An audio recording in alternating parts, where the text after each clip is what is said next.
Megan, it's strange, isn't it? Everyone kept saying how perfect our life is, yet here I am, questioning everything about it, I said, staring blankly at the dinner table, absent-mindedly fidgeting with my wedding ring. David looked up from his phone, a hint of irritation in his eyes. Megan, not tonight. I'm exhausted. Can we just have one peaceful dinner? I nodded, biting my tongue. Another evening, another conversation cut short. This had become our routine, silences filled with unspoken emotions. As I cleared the table, my phone buzzed. Mrs. Carter, there's been an accident. Your husband and his passenger are in critical condition, the voice on the other end informed. The plate slipped from my hand, shattering on the floor. What? Where? How bad is it? My voice was frantic. Calm down. They're being taken to Mercy General. Come quickly, the caller said before hanging up abruptly. I grabbed my coat and rushed out, my mind racing. In the emergency room, I was met by a police officer. Mrs. Carter? He asked, his face somber. Your husband and his passenger were involved in a car accident. They're both in surgery. His passenger? I whispered, trying to process. Who was with him? The officer hesitated. I believe her name is Samantha Foster. My heart sank. Samantha, my sister? What were they doing together? I spotted my mom, June, entering the waiting room. Megan, what's happening? I heard about the accident. Samantha, where is she? Mom, I don't know. They told me she's in surgery with David, I said, barely holding back my tears. 2 hours later, a doctor approached us. Mrs. Carter, Mrs. Foster, your husband and daughter made it through surgery. They'll live, but their conditions are serious. It'll be a long road to recovery. Relief mixed with confusion filled me. Why was Samantha in David's car? I looked at my mom, searching for answers, but she looked as puzzled as I felt. Days turned into a blur. Between hospital visits and sleepless nights, questions gnawed at me, but I pushed them aside, focusing on David's and Samantha's recovery. Though frail, David managed to speak. Megan, it wasn't my fault. You have to believe me. I nodded, but the doubt lingered. Why were they together that day? One evening, as I sat beside David's bed, Samantha's voice whispered from her room. I'm sorry, Megan. I never meant for this to happen. Sorry for what? What were you doing with David? I asked, my patience wearing thin. Samantha averted her eyes. Helping with the apartment. You had to work, remember? That doesn't explain everything, Samantha, I said, feeling my frustration bubble over. Before she could answer, the officer from earlier approached. Mrs. Carter, we need to talk. It seems there's more to the accident. We've found evidence suggesting tampering with your car's brakes. How is tampering? My knees felt weak. Who would do such a thing? We're investigating, but it might be someone close to you, he said, looking directly at me. My mind raced. Who could it be? How could this happen to us? In that moment, I realized the illusion of our perfect life had shattered, just like the plate that fell from my hand that night. The days ahead would test me in ways I never imagined. The day of our planned shopping trip with Samantha dawned earlier than expected. I was getting ready when my boss called. Megan, I need you to come into the office. It's urgent, he said, his voice strained. I glanced at my watch. But today is... I know, Megan. But it can't wait, he interrupted, sounding desperate. I sighed, feeling the pressure mount. I had promised Samantha this day. Running my fingers through my hair, I went to find David. David, I'm so sorry, but I have to go into work. Can you help Samantha with the furniture shopping today? I asked, feeling guilty. David's face softened despite the usual strain between us. Sure, Megan, I can do that. Are you okay? Yeah, just stressed. Thanks, David. I'll be back as soon as I can. I hurried out, catching the first bus to the office. The day was a blur of meetings and emergencies, all while my mind kept drifting to Samantha and David. Late in the afternoon, my phone rang. An unknown number flashed on the screen. I answered, my heart sinking immediately. Mrs. Carter, I regret to inform you, I heard nothing else. My entire world flipped upside down. As the unknown caller continued speaking, I held on to the edge of my desk, feeling the room spin. I rushed out of the office and sped to the hospital, my thoughts racing almost as fast. The echoes of the previous night's revelations kept haunting me. In the waiting room, I saw the same police officer who had become a grim fixture in our lives. His presence hinted at how dire the situation was. Officer, what's happening? Is it my husband and sister again? I asked, breathless. Yes, Mrs. Carter. Their conditions are still critical, but we have some suspicions regarding this incident too, his tone grave. What do you mean?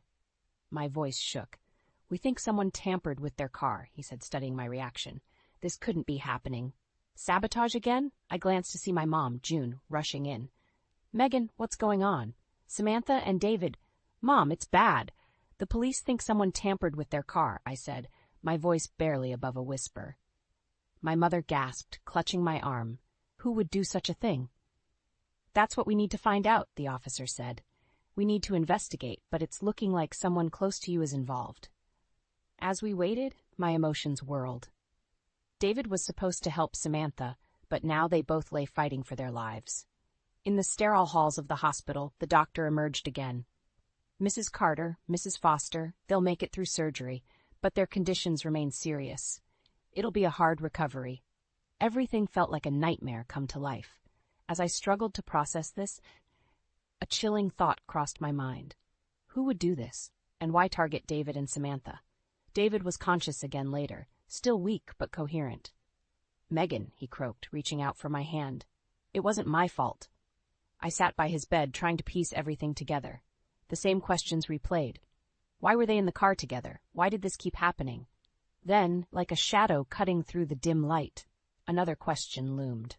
Was someone deliberately trying to tear us apart? The pieces didn't fit, and the answers kept slipping through my fingers. The days ahead would reveal more than just the extent of their injuries. They would expose the darkest corners of our lives, corners I wasn't ready to face. I gripped the steering wheel, driving to the hospital with a white-knuckled intensity. The news of the accident played on repeat in my mind. David and Samantha. Why did this keep happening? The hospital loomed large as I pulled into the parking lot. I stumbled through the entrance, my breaths coming in shallow gasps. The familiar sterile smell hit me like a wave. I rushed to the receptionist. David Carter and Samantha Foster, please. Where are they? They're on the 3rd floor, ICU, she responded, eyes filled with empathy. Racing to the elevator, I barely noticed the others around me. Every second felt like an eternity. As the doors opened on the 3rd floor, I spotted the police officer from earlier, waiting with a grim expression.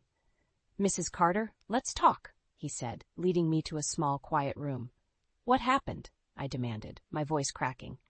Preliminary evidence suggests someone tampered with the brakes on your car, he began. We're investigating, but we need to address some initial suspicions. I looked at him in disbelief. Who could have done this? We don't know yet, but it might be someone very close to you, he said, holding my gaze. The room spun as I tried to comprehend his words. Someone close to me? Who would do such a thing? Just then the doctor entered. Mrs. Carter, you and your mother can see them now, but they're still very weak. Please, just a few minutes. We followed him silently to the ICU. I walked in, feeling like a ghost. David lay motionless, tubes and machines everywhere. His eyes fluttered open as I approached. Megan, he whispered, his voice strained. I'm sorry. David, don't try to talk, I said, a lump in my throat. We'll figure this out. I moved to Samantha's side, her face pale and battered. She slowly opened her eyes, looking at me with a flicker of guilt. I'm so sorry, Megan. I never wanted this, she mumbled, tears welling up. Why, Sam? Why were you with David? I asked, trying to keep my voice steady. Before she could reply, the officer stepped in. Mrs. Carter, we have more questions for you. We suspect there might be something deeper going on. He led me out of the room as my mind raced with a flurry of questions. What do you mean by something deeper? I asked, trying to keep up. We're looking at this from all angles. Right now, our focus is on who had access to your car and why they'd target both David and Samantha, he explained, his tone serious. I nodded, absorbing the weight of his words. Someone had it out for my family, and as the picture started to come into focus, I realized I needed to be strong to face whatever truths came our way. Back in the waiting area, June wrapped her arms around me. Megan, we'll get through this. We have to. Her words offered a small glimmer of hope amidst the chaos. As I sat there, I knew the days ahead would be filled with difficult revelations and harder choices, but one thing was clear. I wouldn't stop until I uncovered the truth. And whoever was behind this, they'd pay for every bit of pain they caused. The hospital became my second home in the weeks that followed. David and Samantha were awake but far from okay. Their recoveries were slow, and with each day, our family splintered further. David's frustration grew, seeping into every interaction. One evening, as I entered his room, I found him seething. "Megan, this is unbearable," he snapped. "Why can't you do anything right? Get the nurses, now." I flinched at his harsh tone, but nodded and stepped out. While I sought the nurses, a knot tightened in my stomach. Returning with a nurse, David glared at me. "It took you long enough," he muttered. Embarrassed and hurt, I took a step back, letting the nurse do her job. Walking out, I heard Samantha calling for me. I headed into her room, already bracing for the stress. "Megan, can you help me with this bed adjustment? Why is everything so hard to reach?" she complained, sounding almost whiny. I adjusted the bed, trying to keep a steady hand. "There you go, better?" "Yeah, thanks. Just, don't you get tired of this?" she asked, her voice softer, almost reflective. I sighed, wiping a hand across my forehead. "It's exhausting, Sam, but it's what we have to do." She looked away, silent, and for a moment I thought through the shadows of her guilt. But I couldn't afford to delve into their thoughts. Actions mattered now. Moments later, June joined me in the hallway. She looked worn out, dark circles under her eyes. "Megan, dear, this is too much. You need rest." "I can't, Mom. They need me," I argued, though my body ached with fatigue. As I turned to leave, I caught a snippet of conversation that chilled me. "Damn it, Samantha, how could you trust anyone else to handle this mess?" David's voice accused from his room. "I thought we'd be smart enough to avoid this," Samantha retorted, her voice dripping with exasperation. Their words hung in the air as I stepped back, unnoticed. Everywhere I turned, betrayal seemed to lurk. Later that evening, the officer returned with an update. "Mrs. Carter, we confirmed that your car's brakes were tampered with. It appears meticulous." A lump formed in my throat. "Do you have any leads?" "We're following up on some information, but nothing concrete yet. It seems very personal," he added. I nodded, feeling the weight of new suspicion. Each discovery pushed me closer to an edge I couldn't ignore. Back in Samantha's room, I watched as she rested fitfully. Her condition was serious, and her needs were endless. But as I cared for her, the tension between us lingered just below the surface. David, on the other hand, became increasingly venomous. "Megan, this is your fault, isn't it?" he'd accuse, his bitterness slicing through the thin air of the hospital room. "You always wanted something more. Well, look where that got us." I clenched my jaw, swallowing down my retorts. Silence became my shield. As days dragged on, June was caught between us, her own exhaustion growing. The strain in David and Samantha's behavior took a toll on her, and it showed. In the quiet moments, when the hospital felt heavy with unspoken words, I knew I had to stay resilient. This darkness, whatever it held, would not swallow me whole. The truth, however twisted, was my next goal, and in that journey, my quiet determination was my solitary companion. June sat next to me in the waiting room, her face pale from the persistent strain. "Mom, you should go home. Rest," I said, squeezing her hand. She shook her head. "No, Megan, I need to be here for both of you." A police officer approached, his expression serious.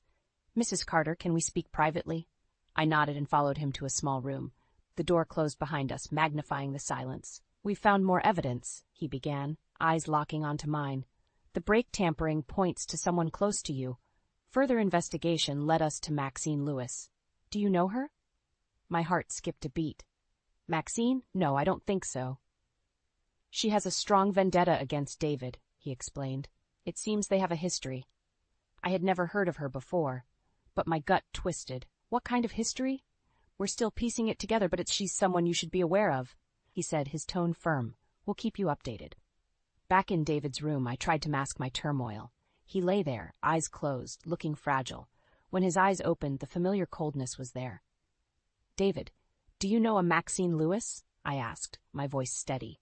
He blinked, showing confusion for the first time. "Maxine? Why are you asking about her?" "She's connected to the brake tampering," I said, watching his reaction closely. David's face darkened. "Don't believe everything they say. Megan, she's just a liar trying to ruin me." A chilling realization set in. His words sounded defensive rather than innocent. I took a step back, needing to breathe. Later, as I moved through the hospital, I saw Samantha's demands growing.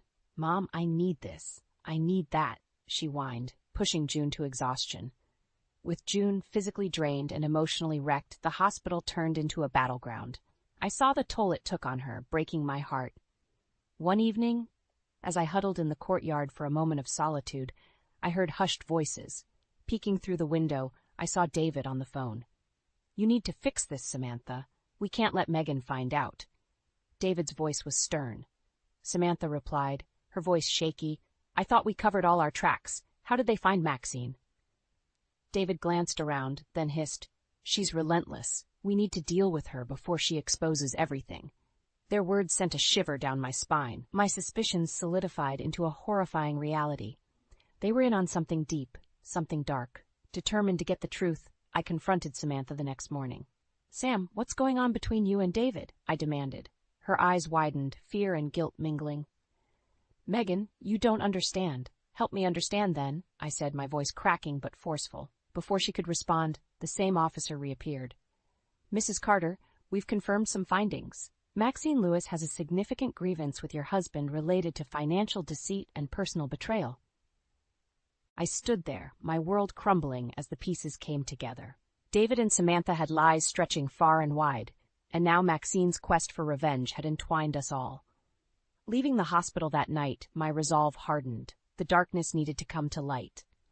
But first, I'd have to face both David and Samantha, expose their deceit, and deliver justice for everyone hurt along the way. The truth was no longer hiding, it was marching right towards us. With every step, I knew I was getting closer to unraveling the entire conspiracy, and I swore to myself nobody would walk away unscathed once the truth surfaced. The days passed in a blur, each one blending into the next. My focus sharpened. I had to confront David and Samantha. The lies needed to end. One morning, I stood outside David's hospital room, summoning the courage to go in. When I finally walked in, his eyes flicked up from his phone. "Megan, what now?" he asked, annoyance clear in his voice. "I know about Maxine. I know about the tampered brakes. You need to tell me everything," I demanded, crossing my arms. David's expression shifted, a sneer curling his lips. "You think you know everything, huh? You know nothing, Megan." "No more lies, David. Why was Samantha with you?" I pressed, feeling my anger surge. He laughed, a harsh, bitter sound. "Samantha and I are closer than you think. We've been together behind your back for months." No, I felt the ground give way beneath me. "What?" I whispered, barely able to breathe. David's eyes gleamed with malice. "Yeah, Megan. While you were busy playing the doting wife, Samantha and I were planning a future. One that didn't involve you." My heart pounded in my chest. "You used me?" "Of course," David said, his voice dripping with contempt. "We needed your money, your connections. It was all a game." With shaking hands, I left his room and stumbled into Samantha's. She looked up, guilt and fear etched into her face. "Megan, she started, but I cut her off. "Spare me the excuses, Sam. I know. David told me everything." She broke down, tears streaming down her face. "I'm so sorry. It was a mistake." "A mistake?" I shouted, rage boiling over. "You betrayed me, sabotaged my life." Samantha sobbed, unable to meet my eyes. "It wasn't supposed to go this far. We just wanted to push you out of the way, take control." I clenched my fists, shaking with anger. "You wanted to destroy me. Why? Because you were jealous? Because you and David wanted my life?" Suddenly a nurse walked in, startled by the intensity in the room. "Is everything okay here?" I took a deep breath, trying to steady myself. "No, it's not, but it will be." I left the room, resolved to take action. The first step was meeting with the officer. "Mrs. Carter, we have more to show you," he said, leading me to a small office. The screen flickered to life, showing surveillance footage from my car. There were David and Samantha, laughing, touching. The evidence was undeniable. Tears filled my eyes as I watched my trust shatter. "Megan," the officer's voice was gentle, "we can pursue charges. Their manipulation of your finances, the attempted murder, it's all documented." Stunned, I nodded. "Do what you need to do." Later, at home, I found a message from Maxine. Her voice trembled, but her words were clear. "David destroyed my life. I needed him to pay. I never meant for you to be hurt, Megan." Maxine's pain mirrored my own. A twisted kinship formed through betrayal. Her story, one of deceit and revenge, echoed in mine. The next day, I returned to the hospital with divorce papers. David's eyes widened when he saw them. "Megan, wait. We can work this out," he pleaded, a hint of desperation in his voice. "It's over, David," I said coldly, dropping the papers on his bed. "You took everything from me. Now you'll pay." Walking away, I felt a strange mix of sorrow and relief. Samantha's screams echoed behind me, but I didn't turn back. For the first time in weeks, I felt a glimmer of hope. The path ahead was uncertain, but I was stronger now. The truth, bitter and painful, had set me free. And with that freedom came the resolve to rebuild, to rise from the ashes of betrayal. David tried to stop me as I walked out of his hospital room, but I did not turn back. His pleas faded as I moved down the corridor, my steps growing firmer with each stride. I had taken the first step toward reclaiming my life. The next few days were a whirlwind. News of David's and Samantha's affair spread like wildfire. Friends, colleagues, and even family members reached out, shocked and judgmental. I let them talk, their words bouncing off my new armor. One afternoon, I walked into a cafe for a meeting with the police officer. The place was buzzing, but I felt a strange calm wash over me. "Mrs. Carter," the officer greeted with a nod. "We have finalized the charges against David and Samantha. They'll be facing a lengthy legal battle." "Good," I replied, my voice steady. "I want justice, not just for me, but for everyone they hurt." He slid a document across the table. "This outlines their financial manipulations and the evidence we've gathered. Their social standing is already in ruins." I scanned the paper, feeling a mix of satisfaction and sorrow. It was all there in black and white, every deceitful act laid bare. Leaving the cafe, I bumped into Maxine. Her face was a mask of regret. "Megan," she began softly, "I never meant for it to go this far. I just wanted David to feel the pain he caused me." I studied her, seeing the echoes of my own pain. "Maxine, you took extreme measures, but I understand why," I said, surprising myself with the empathy in my voice. "We both suffered because of him." She nodded, tears filling her eyes. "I'm sorry for everything." With a heavy heart, I walked away, my mind set on the next step. My journey was far from over. The legal proceedings against David and Samantha progressed quickly. Each court appearance was another blow to their fabricated lives. Their faces, once haughty and assured, now looked haunted. One morning, I stood outside the courthouse, clutching my mother's hand. June looked weary but resolute. "Megan, I'm so proud of you. You've been so strong." I smiled faintly. I had to be for both of us. Inside, the courtroom buzzed with whispered conversations. When David and Samantha entered, all eyes turned to them. They looked diminished, mere shadows of their former selves. David's lawyer stood first. "Your Honor, my client pleads not guilty." The judge's gaze was stern. "The evidence is overwhelming. I hope you're prepared for the consequences of your actions." Samantha's lawyer followed suit, but her plea sounded even more hollow. Their downfall was inevitable and thoroughly deserved. After the hearings, I approached David. For the last time, I stared into the eyes of the man I had once loved. "This is the end, David. You've lost everything." His eyes flared with anger. "You think you've won, Megan? You're as foolish as ever." I shook my head, feeling nothing but pity. "No, David, I'm no longer your victim. Goodbye." Later, I visited Samantha in her care facility. She was a shell of her former self, her demanding nature now subdued by the cold reality of her situation. "Why, Samantha?" I asked. Tears streamed down her face. "I was jealous, insecure. David filled my head with lies. I betrayed you, and now I'm paying for it." I sighed deeply, the finality of her words sinking in. "You've caused so much pain, Sam, but I hope you find peace someday." Stepping outside, I felt a strange sense of release. The storm had passed, leaving me to pick up the pieces. I was scarred, but stronger. The world outside the courthouse was bright, filled with possibilities. As I walked away, I knew the journey ahead would be about healing and rediscovering myself, free from the shadows of betrayal. The future was mine to shape, and with each step, I embraced the promise of a new beginning. 2 years later, the hospital memories felt like a distant nightmare. Life had moved forward, carrying me with it. I stood in my office, stacks of paperwork before me, yet this time everything felt different, lighter. A knock on the door interrupted my thoughts. "Hey, Megan, ready for lunch?" Henry's voice brought a smile to my face. Henry Thompson had walked into my life unexpectedly. We met at a professional event, his kind eyes and genuine smile a stark contrast to everything I had known before. "Yeah, let's go," I replied, grabbing my coat.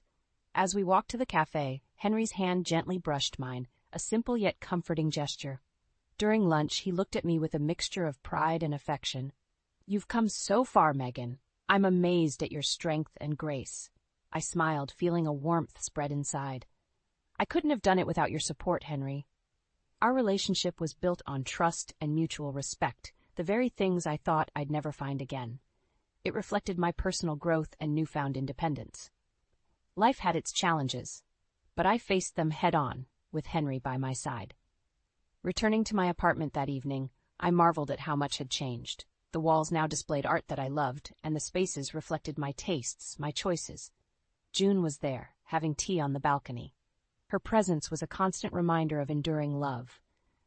"Hey, Mom," I greeted, sitting beside her. She smiled, her eyes filled with contentment. "Megan, I've watched you rebuild your life from the ground up. I couldn't be prouder." "Thanks, Mom. That means a lot."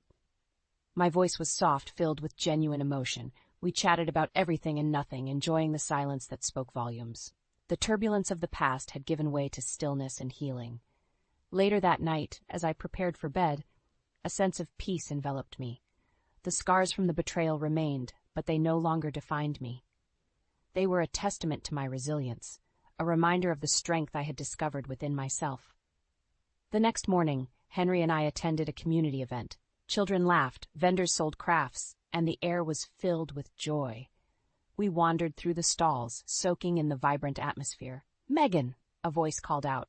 I turned to see an old friend. We exchanged pleasantries, and as the conversation flowed, I realized how far I had come. The community that once knew me through my shattered marriage now saw a woman reborn, thriving amidst newfound freedom. As the sun began to set, Henry and I sat on a park bench, watching the world go by. He turned to me, his expression serious but tender. "Megan, I know we've both been through a lot, but I want to build our future together. Will you?" Before he could finish, I placed a hand on his. "Yes, Henry, I want that too."